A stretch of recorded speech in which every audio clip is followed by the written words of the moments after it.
Temos um problema muito grave na nossa sociedade, que é de acreditar que tudo aquilo de bom que o ser humano possa ter tem que ter um pacto envolvido. Esse é o maior problema que nós temos na sociedade. Razão pela qual, se for já ver, há famílias onde se tem um que está um pouco melhor em relação aos outros, que nem esteja rico, há de ser acusado de ser quem está a usar os outros para poder conseguir se estabilizar. Estamos a falar de uma pessoa que as tantas nem tem tanto. Então, é preciso que nós voltemos um pouco à terra. Nós nascemos com uma espiritualidade que nos dá um posicionamento diferente do outro, o que permite com que eu possa conseguir me sobressair bem na minha vida em relação aos outros, sem precisar de um pacto. Agora, o que acontece é que existe aquilo que são bloqueios. Por exemplo, se eu trabalho, tenho um emprego que me dá bem, e depois alguém sente inveja de mim e vai me bloquear. Obviamente, dentro daquilo que é o meu poder de criação, o meu poder laico e o meu direito como um ser livre, Exato. se minha fé me disser que eu tenho que ir para o curandeiro vai lá para poder desbloquear aquilo que eu tenho. Então, não vai criar problema para ninguém. O papel do curandeiro... Essas figuras que vêm, procuram os curandeiros, por vezes não é para... mas sim para purificar-se. É que tem uma coisa, Dilson. O curandeiro foi feito para um propósito. E esse propósito funciona para todo mundo, não só figura pública. Okay. É para todo mundo. Até o pastor, o apóstolo, vão lá. Depois falam mal de nós calamos aqui. Está a perceber?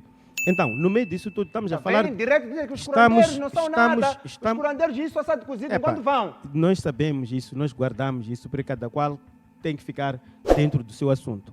Então, o que acontece é que no meio disso tudo, até digo, olha, o problema é a má percepção que nós temos sobre aquilo que são os nossos dons como seres normais e aquilo que são os bloqueios que nós temos, os nossos anseios.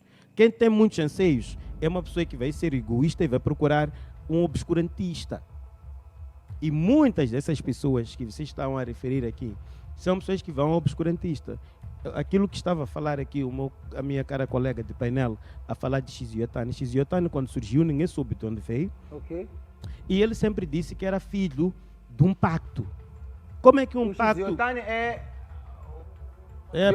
Sim, okay. Essa pessoa, quando chegou, disse que ele era filho de um pacto. Ele ia atrás de obscurantistas como ele, para poder conseguir lhes desfazer. Então, funciona de um obscurantista e o outro, conhecer o outro obscurantista. Está a perceber isso? Então, assim, aí... um governo sendo médico tradicional não consegue ver que esse aqui quengou, esse aqui não quengou? Estou a fazer a diferença daquilo que é o obscurantismo e aquilo que é o curandeirismo. O curandeiro, ok. Quem vai ao curandeiro vai procurar uma solução de um problema que tenha. Pode ser um bloqueio por uma questão de linhagem ancestral ou um bloqueio feito por alguém. Está a perceber? Isso tudo acontece. Então, nós usamos aquelas ervas da natureza para podermos curar esses problemas. Estão lá as pessoas a sobressaírem. No entanto que, quando a gente já fala dessa parte do obscurantismo, que é a forma mais rápida que muitos gostam, vão realmente buscar essas tais cobras. Eu sou curandeiro há tantos anos.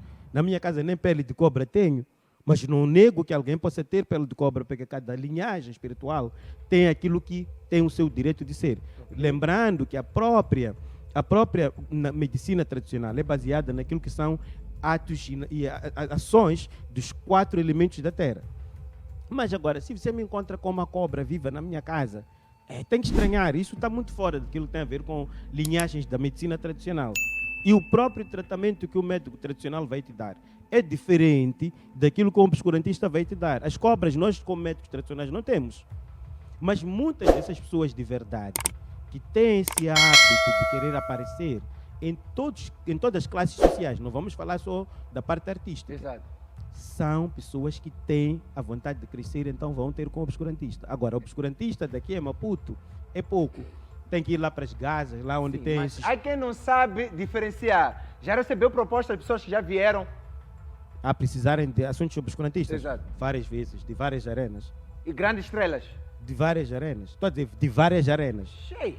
Está a perceber? Então, o que acontece no meio disso tudo é que temos que perceber o que é... Nós não podemos dizer que ir a um curandeiro é errado. Não é errado. O curandeiro não vai te dar o que é impossível. O que é errado é você limitar as pessoas na sua fé, de fazerem aquilo que tem que fazer. Eu até tenho uma coisa que estou a gostar, estamos a falar disto. Sabe por quê? Nós acompanhamos um histórico de pessoas lá mesmo, lá nas Gazas, lá, que andavam a fazer publicidade, dizendo que, olha, venha lá buscar minha gona, minha cona não mata ninguém, mostravam rios de dinheiro, mostravam cobras, diziam essas cobras aqui, você vai enriquecer em pouco tempo, você não precisa de ter medo porque ninguém... Qual é o pacto que não mata alguém? Agora, Todo pacto tem consequências. tem consequências. Agora, Ok, peço nós para assegurar, temos... peço só para assegurar, quero saber quais são as consequências agora. Mas vamos fofocar os do Facebook. Entra no Tá bom. Facebook agora, porque nós vamos ao intervalo na tela maior. Se quiser saber quais são as consequências antes de entrar, se meter nesse mundo, entre no Facebook agora, TV Sucesso Moça. Vamos ao nosso curtíssimo intervalo, eu volto já. Exato, continuamos aqui. Portanto, há consequências. terríveis. E quais seriam? Há muitos artistas nossos, como estamos a falar da arena artística, que não conseguem sobressair na vida, porque um Mateus viu o talento naquele Dilson e disse, aquele ali vai me abafar. Ok. Deixa lá eu ir procurar uma forma de bloquear esse Dilson. Espera, para além de quem já para ele, outros bloqueiam. Se eu tenho um poder, aquilo sobrenatural forte, eu tenho decisão sobre a tua vida. Não faz isso. Aquilo que ela estava a dizer, que muitas dessas pessoas exibem uma arrogância, é verdade, mas tem os que são mais intelectos, que parecem que são do mundo, te dão tudo o que tu queres, está a perceber? Fazem tudo aquilo que você acha que é impossível se a pessoa como é boa pessoa, enquanto no fundo, está a alimentar o pacto que a pessoa fez. Agora, Espera, há gente boa que anda aí a nos apertar a mão, oferece-nos uma e outra coisa, enquanto... Dilson tem que ter medo de tudo que aparece na sua vida facilmente. O mundo está em crise há muito tempo. Essas doações, como ela estava a dizer, é um ponto que ia tocar bastante. Essas doações, cuidado, gente, com doações. Não interessa se são religiosas, são de onde. Não há nada que venha a passos sem um compromisso na vida. Uma pessoa vai chegar a te dar algo assim do nada. Mesmo essas lotarias, esses jogos, sei lá que andam aqui, eles chamam de jogos de azar que viciam pessoas. Viciam pessoas por quê? É porque lá tem um obscurantismo envolvido. Então nós temos que ter cuidado com aquilo que parece que é um caminho fácil. Existem bons artistas aqui que não sobressaem simplesmente porque alguém decidiu usar o seu poder e atrofiar aquela pessoa. E realmente... Assim, o governo consegue ver um e outro artista que estaria a fazer muito sucesso, mas não, infelizmente foi bloqueado pelos colegas.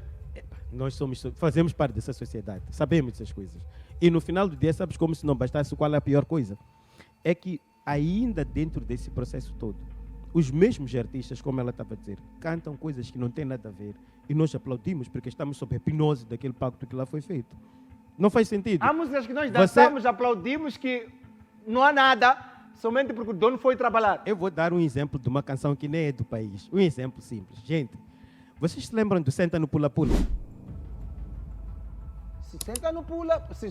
Mas vocês entendiam bem a mensagem daquela canção como estava? É mesmo uma canção de pessoas dançarem aquilo e depois ainda crianças dançarem e serem apoiadas a dançar aquilo. Então podemos dizer que o dono... Mas dançou-se tanto que até vovós que nem conseguiam andar de bengala levantavam e dançavam aquilo. Havia um impacto lá envolvido dentro daquilo. E é o triste lado daquilo que é a arte, o consumo social e o dom da arte na pessoa que canta. Porque muitos realmente têm dom, mas a ambição de aparecer, porque para falar a verdade, manter a fama é muito difícil. E muitos têm vício pela ideia de manter uma fama, que essa fama para acontecer lá tem que ter um poder. Então, para eu cantar aquilo que é obsceno e ninguém ter nada a ver comigo e ainda se consumir aquilo, tem que ter um poder sobrenatural. E esse poder sobrenatural, você não vai apanhar aqui num governo. Esse é um curandeiro simples, este aqui. Cura problemas, este. Tem que ir buscar o obscurantista, aquele que é o qual vai te dar essas coisas. No final do dia, que vai acontecer? Tu vai estar bem com essa confusão, mas aqui dentro de casa, aqui, tua família vai estar a sofrer. E as pessoas que tu estás a influenciar também entram na negatividade. Nós temos canções que estão sendo publicadas aqui no nosso país que alimentam a prostituição. Alimentam a desconsideração da criação de uma família e a relação de pais e filhos, mas que não é esse o propósito daquilo que devia ser a educação musical. Mas por que isso acontece? É que a arte musical tornou-se numa questão individual, onde eu vou me aproveitar das pessoas que estão à minha frente, ganho aquilo que eu ganho, o que acontece com elas, pouco me interessa.